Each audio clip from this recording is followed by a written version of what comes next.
as many of you know, since I know most of the faces that I'm looking at, our mother, this is my brother Chad, is Olana Ai, and she started her Hālau in 1975, and so this year commemorates 50 years of her officially teaching hula. Prior to that, she volunteered for many years at the elementary schools, helping to prepare media programs and teaching our children and inspiring so many people to continue to learn hula. And she did that so that she could follow in her mother's footsteps and continue to teach the lessons that she learned as a little girl from her mother. And so this next song that we do is really special because it was taught by my grandmother, Blossom Kamaʻāina Clark, to my mother when she was a little girl, and she passed it down to me. And I know that as long as I keep teaching it, my grandma keeps dancing. And so we're going to invite some of our young girls to join us on stage as they dance the Green Rose Hula.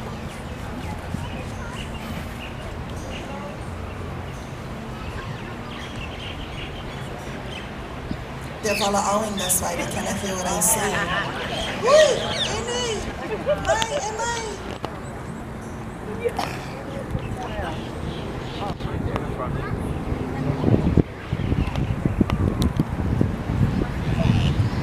Come on, little ones, move forward. Let's go. We want to see your cute faces. Imua. Malaka.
Our next song